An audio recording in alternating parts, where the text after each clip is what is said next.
gâchez 20 heures par semaine, vous gâchez 50 000 $ par an. Et vous faites ça là, maintenant. Que se passerait-il si vous respectiez votre conscience pendant 5 ans ou 10 ans? Dans quelle sorte de position vous pourriez vous retrouver? Quelle sorte de famille pourriez-vous avoir? Quelle sorte de relation pourriez-vous être en mesure de créer? Et les choses que vous faites, c'est comme laisser tomber une pierre dans un étang. Les ondulations se déplacent vers l'extérieur. Elles affectent les choses d'une manière que nous ne pouvons pas complètement comprendre. Et cela signifie que les choses que vous faites et que vous ne faites pas sont bien plus importantes que vous ne le pensez.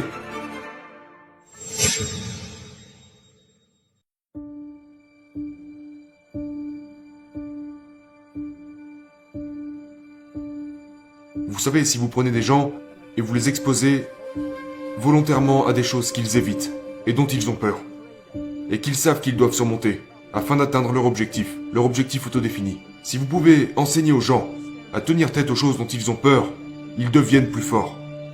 Et vous ne savez pas quelles sont les limites à ça, parce que vous pourriez vous demander si pendant 10 ans, vous n'aviez pas évité de faire ce que vous saviez que vous deviez faire, par votre propre définition, d'accord? Selon la structure de valeur que vous avez créée, dans la mesure où vous avez fait ça.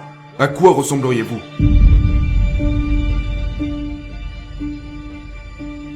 Eh bien, vous savez, il y a des gens remarquables qui viennent dans le monde de temps en temps.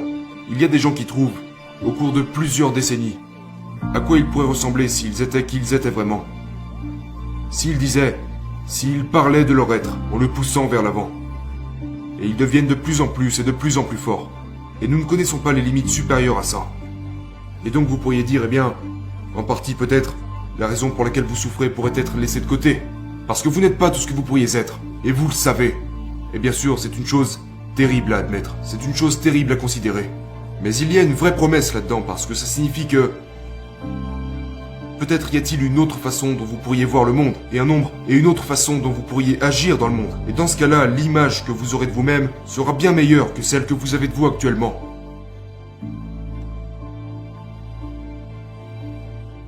Je demande souvent aux étudiants, combien d'heures par jour est-ce que vous gâchez? Combien d'heures par semaine est-ce que vous gâchez? Et la réponse classique tourne autour de 4 à 6 heures par jour. Vous savez, étudier de façon inefficace, regardez des vidéos YouTube qui, non seulement vous ne voulez pas regarder, qui ne vous apportent rien, et qui vous font vous sentir mal à propos de les avoir regardés quand vous les avez terminés. C'est facilement 4 heures juste là. Maintenant, quand vous y pensez, cela donne 20, 25 heures par semaine, c'est 100 heures par mois, c'est 2 semaines et demie complètes de travail, c'est la moitié d'une année de semaines de travail par an. Et si votre temps vaut 20 $ de l'heure, ce qui est une sous-estimation totale, ça serait plutôt quelque chose comme 50 si vous y pensez en termes de salaire différé. Si vous gâchez 20 heures par semaine, vous gâchez 50 000 $ par an. Et vous faites ça là, maintenant. Et c'est parce que vous êtes jeune. Gâcher 50 000 $ par année est une chose bien plus grave que ça ne le serait pour moi de les gâcher. Parce que je ne vais certainement pas vivre aussi longtemps que vous. Et donc si votre vie n'est pas tout ce qu'elle pourrait être, vous pourriez vous demander, eh bien, que se passerait-il si vous arrêtiez de gâcher les opportunités qui sont en face de vous? Vous seriez, qui sait à quel point plus efficace? 10 fois plus efficace. 20 fois plus efficace. C'est la distribution de Pareto.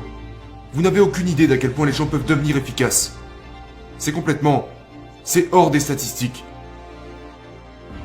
Et donc si nous nous reprenons en main, tous collectivement, et que nous arrêtons d'empirer les choses, parce que ceci est une autre chose que les gens font en permanence. Non seulement ils ne font pas ce qu'ils devraient pour améliorer les choses, mais ils essayent activement d'empirer les choses, parce qu'ils sont malveillants ou rancuniers, ou arrogants, ou malhonnêtes, ou meurtriers, ou génocidaires, ou toutes ces choses regroupées ensemble qui forment un paquet absolument pathologique. Si les gens arrêtaient de vraiment essayer d'empirer les choses, nous n'avons aucune idée à quel point ils deviendraient meilleurs juste grâce à ça. Donc il y a cette étrange dynamique qui conduit ce système existentiel d'idées entre la vulnérabilité humaine et le jugement social, qui sont tous deux des causes majeures de souffrance.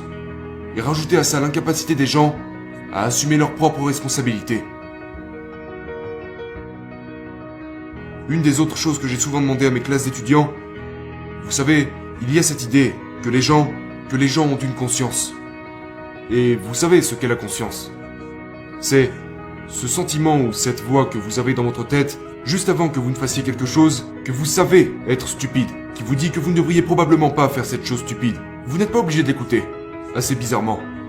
Mais vous y allez, le faites quand même, et ensuite, évidemment ce que votre conscience vous avait dit qu'il allait se passer se produit inévitablement. Ce qui fait que vous vous sentez encore plus stupide à ce propos que vous ne vous seriez senti si ça s'était produit par accident. Parce que je savais que ça allait se produire, j'ai eu un avertissement que ça allait se produire, et j'y suis allé et je l'ai fait quand même. Et la chose drôle aussi est que cette conscience opère au sein des gens, et nous ne comprenons vraiment pas ce que c'est. Donc vous pourriez vous demander, que se passerait-il si vous respectiez votre conscience pendant 5 ans ou 10 ans? Dans quelle sorte de position vous pourriez vous retrouver? Quelle sorte de famille pourriez-vous avoir? Quelle sorte de relation pourriez-vous être en mesure de créer? Vous pouvez être certain qu'une relation forgée sur la base de votre réelle identité sera beaucoup plus forte et solide que celle qui est forgée sur la base de qui vous n'êtes pas. Maintenant, bien sûr, cela signifie que la personne avec qui vous êtes en relation doit traiter avec toutes vos forces, toutes vos réalisations, mais aussi avec toutes vos catastrophes, et c'est une chose très très difficile à traiter. Mais si vous parvenez à vous montrer authentique, eh bien au moins, vous avez quelque chose. Vous avez une base solide sur laquelle tenir debout, sur laquelle vivre. Vous avez une vraie vie.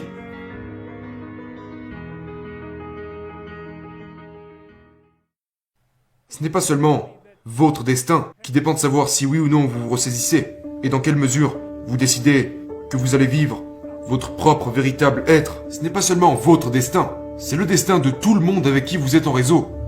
Et donc vous pensez, eh bien, il y a 9 milliards, 7 milliards de personnes dans le monde. Nous allons atteindre un maximum d'environ 9 milliards à part ça. Et ensuite ça déclinera rapidement. Mais 7 milliards de personnes dans le monde. Et qui êtes-vous? Vous êtes juste un petit grain de poussière parmi ces 7 milliards. Et donc peu importe ce que vous faites et ce que vous ne faites pas. Mais ce n'est tout simplement pas le cas. C'est le mauvais modèle. Car vous êtes au centre d'un réseau. Vous êtes un nœud dans un réseau. Évidemment, c'est encore plus vrai maintenant que nous avons les réseaux sociaux. Vous connaîtrez 1000 personnes au moins au cours de votre vie. Et elles connaîtront 1000 personnes chacune. Ce qui vous place à une personne d'1 million. Et 2 personnes d'1 milliard. C'est comme ça que vous êtes connectés. Et les choses que vous faites, c'est comme laisser tomber une pierre dans un étang. Les ondulations se déplacent vers l'extérieur. Elles affectent les choses d'une manière que nous ne pouvons pas complètement comprendre. Et cela signifie que les choses que vous faites et que vous ne faites pas sont bien plus importantes que vous ne le pensez. Et donc si vous prenez ça en compte, et bien sûr la terreur de réaliser cela est que ce que vous faites commence à vraiment avoir de l'importance. Et vous pourriez dire, eh bien c'est mieux que de vivre une existence dépourvue de sens. Il est préférable qu'elle compte. Mais je veux dire, si vous vous posez vraiment la question, seriez-vous si sûr, si vous aviez le choix, je peux vivre sans aucune responsabilité, absolument aucune. Le prix que je paye est que rien n'a de l'importance. Ou bien je peux inverser, et tout a de l'importance. Mais je dois prendre la responsabilité associée à cela. Ce n'est pas si évident pour moi que les gens empruntent un chemin qui a un sens. Maintenant quand vous vous dites, eh bien les nihilistes ont souffert atrocement parce que leur vie était dépourvue de sens. Oui, mais l'avantage est qu'ils n'ont aucune responsabilité. Donc c'est la récompense et je pense en fait que c'est la motivation. En disant, eh bien, je ne peux pas m'empêcher d'être nihiliste. Tous mes systèmes de croyances se sont effondrés. Oui, peut-être. Peut-être que tu les as juste laissés s'écrouler parce que c'est beaucoup plus facile que d'agir sur ces croyances. Et le prix que tu payes est une souffrance vide de sens. Mais tu peux toujours pleurnicher et les gens auront pitié de toi. Et vous avez l'option de prendre le chemin du martyr. Donc c'est un plutôt bon accord tout bien considéré. Surtout quand l'alternative est de supporter votre fardeau correctement et de vivre honnêtement dans le monde. Eh bien, ce que Solzhenitsyn a compris, et beaucoup d'autres personnes au XXe siècle, pas seulement lui, même s'il est le meilleur exemple, c'est que si vous vivez une vie pathologique, vous faites d'une pathologie votre société. Et si suffisamment de gens font ça, alors c'est l'enfer. Vraiment. Vraiment. Et vous pouvez lire l'archipel de Goulag, et si vous avez le courage de faire ça, vous verrez exactement à quoi ressemble l'enfer. Et ensuite vous pouvez décider si c'est un endroit que vous aimeriez visiter. Ou plus important encore, si c'est un endroit que vous aimeriez visiter, et y emmener toute votre famille et vos amis. Parce que c'est ce qu'il s'est passé au XXe siècle.